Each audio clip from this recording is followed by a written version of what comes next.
नमस्कार. लक्षवेधीच्या या भागामध्ये आपल्या सगळ्यांचं स्वागत. ओबीसींचा खरा टक्का किती या अनुषंगाने आपण लक्षवेधीची चर्चा करतोय. लक्षवेधीच्या या चर्चेमध्ये दोन नवे मान्यवरही जोडले गेलेले आहेत. भारतीय जनता पार्टीच्याकडून प्रवक्ता राम बुधवंत आहेत आपल्यासोबत.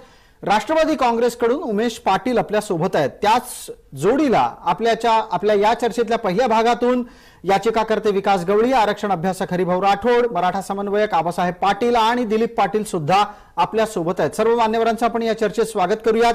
या चर्चेत महत्त्वाचा मुद्दा हा ओबीसींच्या आकडेवारीतल्या राजकीय भूमिकेचा आहे. ओबीसींच्या आकडेवारीच्या बाबत सगळ्यात आधी आक्षेपही समोर आले होते की चुकीच्या पद्धतीने ओबीसींची आकडेवारी नोंदवली जाते.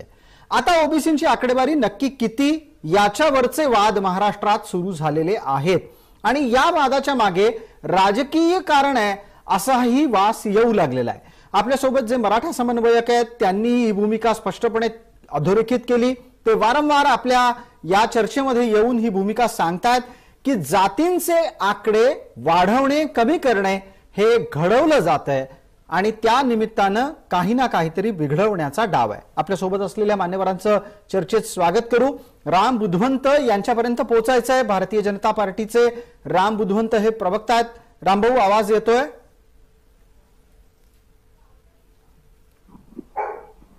रामभाऊ, आवाज येतोय का? राम बुधवंत, आपल्याला मला प्रश्न विचारायचा आहे. येतोय. नमस्कार, बोला. नमस्कार राम बुधवंत. पटकन आणि पहिला प्रश्न आपल्यासाठी असा, ओबीसींचा महाराष्ट्रातला टक्का 40 ते 43% आसपास आणि आरक्षण 37%, हे दोन प्रस्ताव समोर येत आहेत. अहवालातला तपशील आपल्या हातात आहे. 40% आकडा पटणारा आहे का आणि याची आकडेवारी ही राजकीय हेतून प्रेरित आहे असं आपल्याला वाटतंय का? मुळामध्ये प्रश्न असा आहे की मागील 2.5 वर्षापासून ओबीसीचं राजकीय आरक्षण या विषयामध्ये आम्ही वेळोवेळी आवाज उठवला आणि या विषयातली लढाई लढली. त्यामुळे सरकारला किमान आयोग नेमावा लागला आणि त्या दृष्टीने त्यांनी एक आकडेवारी तयार केली. आता आम्ही सत्तेमध्ये येऊन नुकतेच एक 5-6 दिवस झालेले आहोत. त्यामुळे 6-7 दिवसामध्ये काय त्यांनी अगोदर काय काय काशी करून ठेवली या सगळ्या राजकीय आकडेवारीची आणि ओबीसीची राजकीय जनगणना आणि बाकी या सगळ्या या विषयात आता सविस्तर हे करता येईल. पण मुळामध्ये याची सविस्तर आकडेवारी काय आहे काय नाही आता आपल्या समोर आलेली आहे. भारतीय आयोगाकडून आज सुप्रीम कोर्टामध्ये सुनावणीसाठी देखील रिपोर्ट गेलेला आहे आणि त्या दृष्टिकोनातून आता पुढील काही दिवसामध्ये राजकीय आरक्षण मिळण्यासाठी जे काही करता येईल ते सर्व प्रयत्न आता भारतीय जनता पार्टी आणि शिंदे सरकार आज करत. राम बुधवंत, पण जी 40% आकडेवारी समोर आली आहे ती मराठा समन्वयक आपल्यासोबत जे जोडले गेलेले आहेत त्यांना ती काही पटताना दिसत नाहीये आणि त्याचबरोबर तुम्ही स्वतः मान्य कराल का की इतकी ही आकडेवारी असू शकते? आता ही काय कोण्या पद्धतीने त्यांनी कोणता सॅम्पल सर्वे वापरला आणि कशा पद्धतीने कॅल्क्युलेशन केलंय हे आता तर सध्या सांगणं शक्य नाहीये. कारण की आता या विषयामध्ये हरिभाऊ राठोड साहेब आणि बाकी मान्यवर या विषयात अधिक तज्ञ आहेत म्हणून ते तुम्हाला सांगतील. पण रियालिटी अशी आहे की आकडेवारी सुद्धा आणि सगळं सॅम्पल सर्वे करताना सुद्धा आम्ही वेळोवेळी त्यांना सूचना केल्या होत्या की तुम्ही कोणत्या आधारे करता. आता त्यांनी काय कोणतं स्टॅटिस्टिक्स वापरलं आणि कशी आकडेवारी तयार केली आणि ते आपल्या समोर येते हे आता पुढील काही आगामी काळामध्ये सविस्तर रिपोर्ट जेव्हा सविस्तर उपलब्ध होईल त्यानंतर कळेल. आणि त्यानंतर जर आकडेवारी कमी असेल तर ही काय आहे आणि काय करता येईल याच्यासाठी पुढील काळामध्ये त्यासाठी आम्ही प्रयत्न करूया आणि आकडेवारी जी आहे ती थोडक्यात आपल्या समोर सादर करण्याचा प्रयत्न करू. जी, थोडक्यात काय तर नवीन आलेल्या सरकारला आत्ताच्या घडीला समोर आलेली आकडेवारी सहजगत्या स्वीकारावी असं वाटत नाही. आपल्यासोबत उमेशजी पाटील आहेत. उमेशजी, आवाज येतोय? आपण आपलं मत मांडावं. ओबीसी 40% आहेत हे सांगताना जी काही पद्धत अवलंबली गेली त्यावर बऱ्यापैकी आक्षेप समोर आले. आपण आपल्या लेखी हे सांगाल का की दिलेला आकडा हा खरा आहे? कारण प्रतिज्ञापत्र न्यायालयात केलं गेलंय आणि 37% आरक्षणाचा प्रस्ताव का दिला गेला असेल? हे लक्षात घ्या, बाठिया आयोग हा जो नेमला गेलेला आहे ते विचारपूर्वक बाठिया यांच्याकडे ती जबाबदारी सोपवली गेली. कारण त्यांनी जनगणनाचे आयुक्त म्हणून त्यांनी काम केलेलं आहे आणि त्यामुळं त्यांना सर्वेक्षणाची शास्त्रोक्त पद्धत जी आहे जी केंद्र शासन, राज्य शासन आणि न्यायालयाच्या पातळीवर टिकू शकेल या संदर्भातली संपूर्ण माहिती त्यांना आहे. त्यातला त्यांना अनुभव आहे. आपल्याला यापूर्वीच्या न्यायालयीन पातळीवरच्या वेगवेगळ्या ज्या गोष्टी झाल्या त्या आपल्याला त्याची कल्पना आहे. मध्य प्रदेश सरकारला ओबीसीच्या संदर्भामध्ये दिलासा मिळाला, परंतु महाराष्ट्र सरकारला मात्र तसा दिलासा मिळताना दिसत नव्हता. शेवटी जी आकडेवारी असेल ती समोर येणार आहे. या ओबीसीच्या आकडेवारीच्या संदर्भामध्ये ज्या वेळेला व्हीपी सिंग यांचं सरकार होतं त्यापूर्वी जो मंडल आयोग नेमण्यात आलेला होता त्यावेळेला ती जी आकडेवारी होती ती जी आकडेवारी मोगम स्वरूपाची आहे अशा पद्धतीचा निष्कर्ष काढून 2000 मला वाटतं मनमोहन सिंग सरकार ज्यावेळेला पंतप्रधान होते त्याच्या वेळेला ओबीसींची जनगणना ही स्वतंत्रपणे झाली पाहिजे असं त्यावेळेचा मुद्दा समोर आला होता. आणि तो विषय जो आहे तो विषय लक्षात घेऊन मनमोहन सिंग साहेबांनी त्यावेळेला निर्णय घेऊन 2011 साली जातनिहाय जनगणना करण्याचा निर्णय घेतला होता. तर 2013 सालीच्या एंडला तो अहवाल आला, परंतु नंतर सरकार गेलं. तो इम्पिरिकल डाटा ज्याचा उल्लेख सारखा केला जातो जो केंद्र सरकारकडे ऑलरेडी डाटा आहे तो डाटा आहे आणि त्याच्यामध्ये खरे ओबीसीची संख्या नेमकी तिथं त्यांच्याकडे केंद्र सरकारकडे सुद्धा आहे, परंतु जाणीवपूर्वक केंद्राने तो इम्पिरिकल डाटा दिला नाही. तो विषय आता मागे पडला. सुप्रीम कोर्टाने आपल्याला सांगितलं इम्पेरिकल होतं ते त्यामध्ये कुठेही इम्पेरिकल डाटा नव्हता. त्यामुळे तुम्ही ही अजूनही 2.5 वर्षानंतर सत्तेतून पाय उचलला कसा दिला तुम्हाला कळालं मागितले आणि काय. एक मिनिट माझं पूर्ण होऊ द्या आधी, माझं पूर्ण होऊ द्या. तुम्ही बोलत असताना मी मध्ये बोललेलं नाही. तुम्ही चॅनलच्या लोकांनी एक मिनिट बुधवंतजी मी संधी देतो एकदा. बुधवंतजी एकच मिनिट. त्यांच्या हे बरोबर नाहीये. उमेश पाटलांना दिलेल्या वेळेतली मर्यादित वेळ उरलेली आहे, त्यांना त्यांचं म्हणणं पूर्ण करू द्या.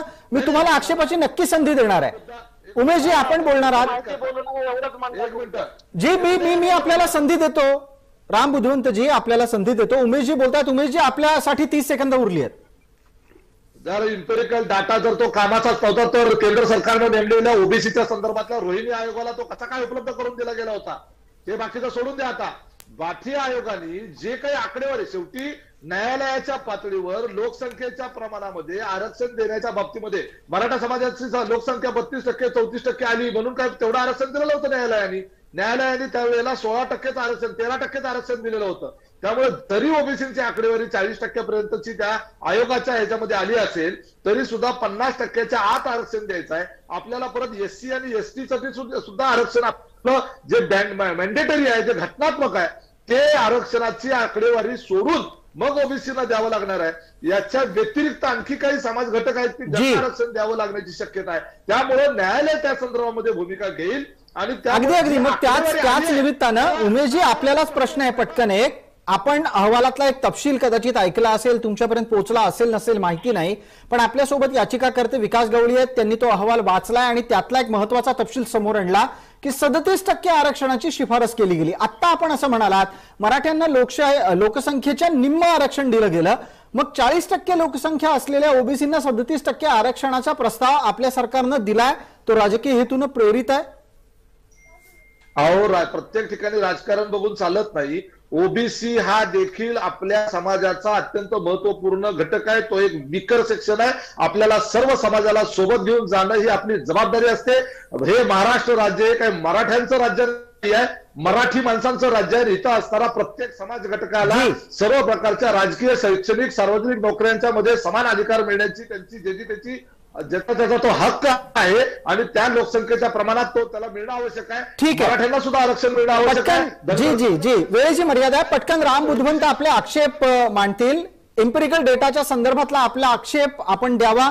इम्पेरिकल डेटाच्या संदर्भात तुम्हाला असं वाटतं का की सूक्ष्मतम नोंद योग्य पद्धतीनं झाली आणि जे उमेश पाटलांनी सांगितलं त्यावर आपला प्रतिवाद काय आहे? मुळामध्ये उमेश पाटलांनी एक सांगितलं की 2011ला जी इकॉनॉमिकल सर्व्हे झाला होता ती जनगणना होते त्यात चुका होत्या, तो काही इम्पेरिकल डाटा नव्हता. मुळामध्ये हे 2.5 वर्षापासून आम्ही दरवेळेस चॅनलवर सांगतो, सगळीकडे सांगतो, निवेदन देतोय, तरी सुद्धा आता सगळं पुलाखालून पाणी गेल्यानंतर सरकार गेल्यानंतर सुद्धा त्यांना वाटत नाही आपण केलेल्या चुका या चुका होत्या आणि ते बरोबर होते ते साधा बिंबवण्याचा प्रयत्न करतात. आता हा त्याच्यासाठी बांटी आयोग नेमला. बांटी आयोगाने ते काही स्टॅटिस्टिक जमा केलं. आम्ही याच्यासाठी मध्य प्रदेशच्या धर्तीवर आमच्या नेत्यांनी निवेदन दिलं होतं की काय केलं पाहिजे, ट्रिपल टेस्ट काय सांगितली, कोणत्या पद्धतीने आधार सांगितला, राजकीय डाटा सांगितला होता. याच्यासाठी तो पद्धतीने जमा केला आणि तुम्ही सादर करा. राम बुद्धवंत, एक आणखी पुढचा प्रश्न आपल्यासाठी आहे. राम बुद्धवंत, आत्ताच्या घडीला ओबीसीची आकडेवारी ही गेल्या सरकारच्या जबाबदारीच्या माध्यमातून बांठी आयोगाच्या द्वारे न्यायालयात आलेली आहे. तुम्ही म्हणताय हा राजकीय डाटा आहे. मग हा राजकीय डाटा असण्यामागची राजकीय भूमिका काय? नाही, राजकीय आरक्षण पुनर्बहाल करण्यासाठी, ओबीसी समाजाचं गेलेलं राजकीय आरक्षण आहे ते पुनर्बहाल करण्यासाठी आता ही जी ट्रिपल टेस्ट मार्फत जो स्टॅटिस्टिक जमा झालं आणि त्या आधारे आलेली ही आकडेवारी आज समोर आहे. जेव्हा जनगणना होईल खऱ्या अर्थानं हेड टू हेड आणि डोअर टू डोअर, तेव्हा ती पुढे जी काय आकडेवारी येईल ती पुढे येईल. आता हे काही याचा हे नाही की तुम्ही जनगणना थोडक्यात काय तर आत्ताची आकडेवारी ही कितपत गांभीर्यानं घ्यायची यावर बऱ्यापैकी पॅनलवर असलेल्या लोकांचं एकमत होताना दिसतंय. उमेश पाटील आणि त्याचबरोबर हरिभाऊ राठोड यांना मतप्रदर्शन करायचं आहे. दोघांनाही एक एक मिनिट देतो. पटकन आधी आबासाहेब पाटील आपल्याला संधी देतो. उमेश पाटील यांनी मांडलेल्या मुद्द्याच्या अनुषंगाने काही प्रतिवादाचे मुद्दे आपल्याकडून येत होते असं दिसलं. उमेश पाटील साहेबांनी जे सांगितलं त्याला मी आठवण करून देतो की बांठी आयोगानं काय काय चुका केल्या हे आता मागच्या सत्रात आम्ही सांगितलेलं आहे. आणि पुन्हा एकदा तुम्हाला सांगतो की ज्या पद्धतीनं बांठी आयोगानं सर्वेक्षण केलंय हे अत्यंत चुकीच्या पद्धतीनं सर्वेक्षण झालं. दुसरा मुद्दा त्या सगळ्यात महत्वपूर्ण, आता विकास गोळीने एक मुद्दा समोर आणला की ज्या वेळेला राजकीय मागासलेपण जे सिद्ध करण्यासाठी जे इकडे डाटा जमा करायचा होता की ओबीसीचं राजकीय आरक्षण 1994-95 नंतर देण्यात आलं. तिथून पुढं जे लोक त्याच्यामध्ये होते त्या लोकांचं सर्वेक्षण करायला पाहिजे होतं. परंतु ह्यांनी त्याच्यामध्ये अजून एक अशी खोड केली, 1962 सालापासून तो डाटा गोळायला चालू केलेला. म्हणजे त्यावेळेला सगळं हे असं दाखवण्याचा प्रयत्न, हे सगळं पूर्वी खुल्या वर्गातल्या लोकांनाच देत होते, आम्हाला मिळालं नाही. आणि 1994 पर्यंत ते परत आणि मागचा डाटा गोळा करून त्याच्यामध्ये केला. आबा पाटील आपल्याला चर्चेला पुढे न्यायचंय. आपल्यासोबत हरिभाऊ राठोड आहेत. हरिभाऊ राठोड, मग आत्ताच्या घडीला आलेल्या आकडेवारीच्या आधारे पुढे कारवाई होणार आहे का हा मुद्दा वादाच्या घोळात घोंगडं भिजत पडावं तसं न्यायालयात अडकून राहणार आहे? आता आलेल्या आकडेवारीनुसार कारवाई जरी झाली तरी काही नवीन प्रश्न उपस्थित झाले आहेत. बघा, काही जिल्हा परिषद असे आहेत, पालघर आहे, गडचिरोली, नंदुरबार, तिथे जिल्हा परिषद मध्ये 0 आरक्षण आहे, ओबीसीला राहणार आहे. त्याचप्रमाणे धुळे आणि नंदुरबार या ठिकाणी फक्त 2-2 जिल्हा परिषद सदस्य. तर हा जो प्रश्न नवीन उपस्थित झालेला आहे, यासाठी घटना दुरुस्ती आवश्यक आहे. आणि घटना दुरुस्ती करून मी भारतीय जनता पार्टीचे प्रतिनिधी ते बसले आहेत, कारण 50% मर्यादा आहे ती वाढवून देण्यासाठी घटना दुरुस्ती करावी. आणि जर घटना दुरुस्ती झाली तर मराठा समाजालाही आरक्षण मिळेल आणि ओबीसी समाजाला सुद्धा राजकीय आरक्षण मिळू शकेल असा माझा दावा आहे, माझी मागणी आहे. त्यामुळे चुकीच्या पद्धतीने सांगता हरिभाऊ, चुकीच्या पद्धतीने तुम्ही विषय मांडता हरिभाऊ. एका प्रश्नाचं उत्तर हरिभाऊ द्यायला पाहिजे. हे पहिल्यापासून विचारलेला 40% करायचंय का? हे वाढीव आरक्षण आम्ही होऊ देणार नाही. हे वाढीव आरक्षण तुम्ही जे मागताय हे कदापि होऊ देणार नाही. जिल्हा न्याय, आता तुम्ही आकडेवारी सांगितली, शासनानं दिलेले सगळे जीआर काढले. घटना दुरुस्ती झाली, 40%ला 37% कसं याचं उत्तर द्या. आम्हाला बाकी काही नको. 40% जर आला असेल तर त्याला 37% कसं, याचं मगापासून गेले 5 वर्ष विचारतात, त्याचं उत्तर का देत नाही? 40%ला 37% कसं, 40%ला 37% आरक्षण कसं द्यायचं, कसं, हा एवढं उत्तर द्या, बाकी काही नको. 40%ला 37% कसं उत्तर मी देतो तुम्हाला. अहो, कुठे 27 वर दिलेलं नाहीये, 27%च्या वर नाहीये. अहो, रेकमेंडेशन 37 आहे. तुम्ही समजून घ्या ना, 27च्या ऐवजी 37 झालेले आहेत. एवढं समजत तुम्हाला सचिव असताना आयोग त्या ठिकाणी नेमला गेला. 40%ला 20 येते, 27 येत नाही. 40%ला 20 येतं निम्मा. एक मिस्टेक, त्याच्यावर कुठे चर्चा करताय तुम्ही? हरिभाऊ, आपण या गोष्टीला वारंवार प्रिंटिंग मिस्टेक म्हणता आहात. विकास गवळी यांना पण एकदा आपण विचारून झालं. तुमच्या समाधानासाठी मी परत संधी देतो विकास गवळींना. हरिभाऊ, एक मिनिट. विकास गवळींसाठी प्रश्न आहे, त्याच्यानंतर राम बुधवंत आणि उमेश पाटील हे टप्प्याटप्प्यानं पुढच्या मुद्द्यांवर बोलणार आहेत. मला पटकन विकास गवळींपर्यंत जाऊ द्यात. विकास गवळी, ही प्रिंटिंग मिस्टेक हा मुद्दा आता नवीनच हरिभाऊंनी काढलेला आहे. उमेश पाटील साहेबांना एक गोष्ट मला सांगायची आपल्या माध्यमातून. जी हरिभाऊ आणि आबासाहेब पाटील, एक मिनिट थांबा. विकास गवळी आपला मुद्दा मांडतायत, त्यांना त्यांचं म्हणणं मांडू द्या. बोला विकास गवळी, पटकन बोला. आपण उमेश पाटील साहेब कोणत्या जिल्ह्याचे आहेत? उमेश पाटील आपल्याला प्रश्न विचारतायत, आपण कुठल्या जिल्ह्यातले आहात? सोलापूरचे आहेत ते. आता हरिभाऊ राठोड साहेब आणि आबासाहेब 2 मिनिटं फक्त मला बोलू द्या. जी आपण बोला. बोलू द्या मला उमेश पाटील साहेबांना त्यांच्या जिल्ह्यामधला घोळ समजावून सांगायचा आहे. जी त्या हरिभाऊला थांबवा ना. हरिभाऊ थांबा की. हरिभाऊ ऐकू. थांबा की, तुमचं झालं. हरिभाऊ थांबा.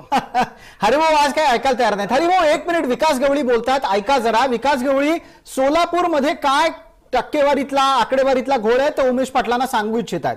बोला विकासजी. सोलापूर जिल्ह्यामध्ये ज्या नगरपालिका आहेत त्या नगरपालिकांचं अक्कलकोटमध्ये 39.8% सांगितलेलं आहे.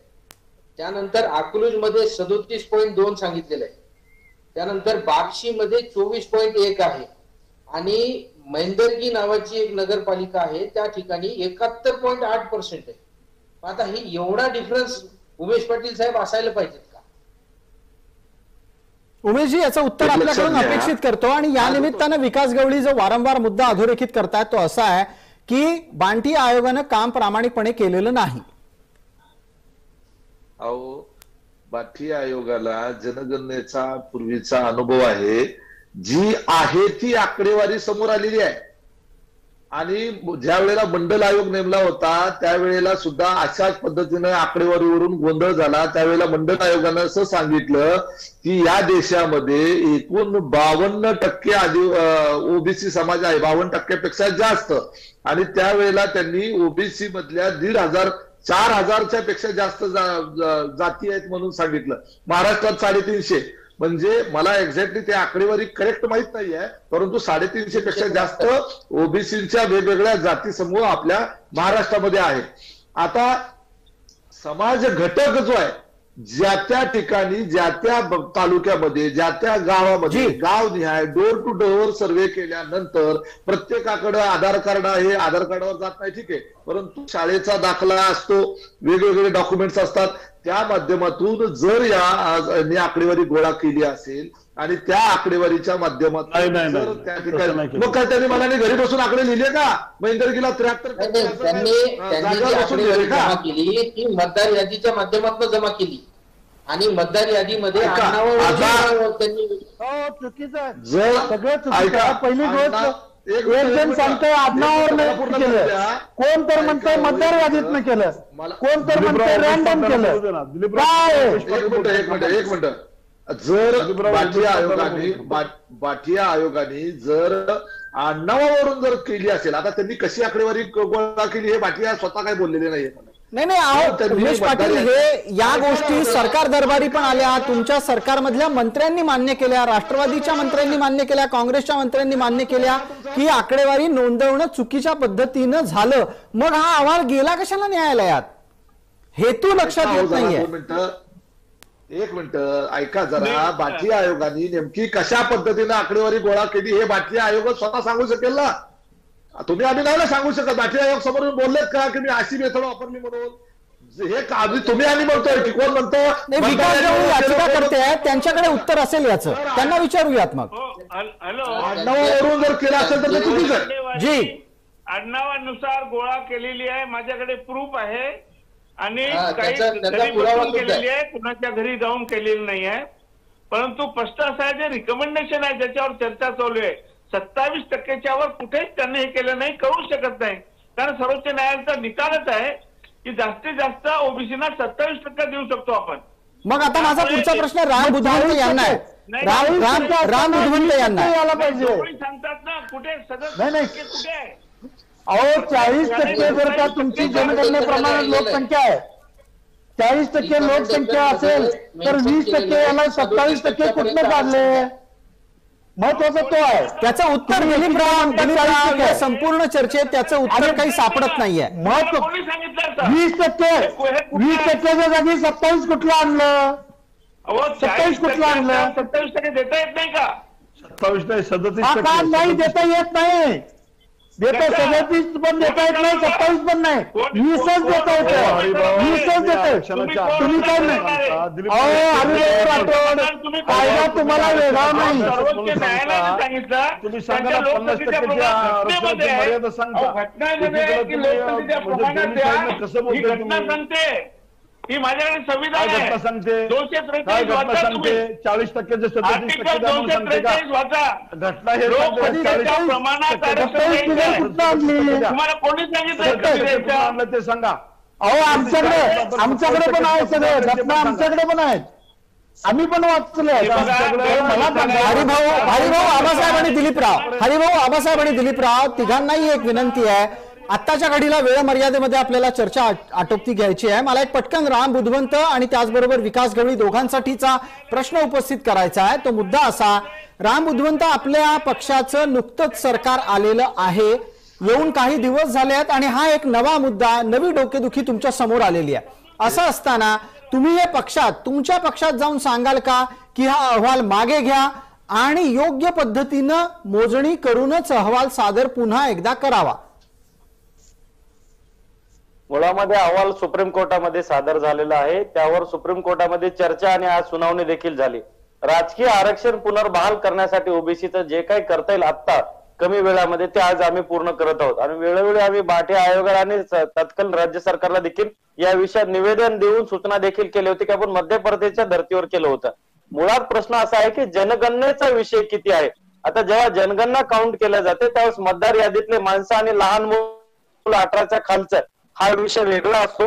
जनगणनेमध्ये डोर टू डोर करतात, हेड टू हेड काउंटिंग करतात. एका घरामध्ये 10 लोक असतील तर 10 पैकी 7 मतदार असतात, बाकीचे नसतात. त्यावेळेस हा जेव्हा केव्हा हा तांत्रिक मुद्दा येईल त्यावेळेस ते होईल.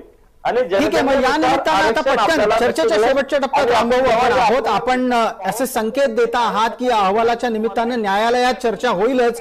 मग जे याचिकाकर्ते म्हणून न्यायालयात आहेत त्या विकास गवळींना चर्चेतला शेवटचा प्रश्न विचारतोय. आपल्याला वेळ मर्यादा याचं कृपया सगळ्यांनीच भान ठेवावं. विकास गवळी, आता आपण पुढे काय करणार आहात आणि या निमित्तानं येऊ घातलेल्या निवडणुकांवर त्याचा काय परिणाम होईल? ज्या आता घोषित नगरपरिषद नगरपंचायतीच्या निवडणुका आहेत त्याही, आणि अहवालाच्या स्वीकृतीबाबत आपली भूमिका काय? दोन्ही गोष्टी सांगा, प्रत्येकी 30 सेकंद.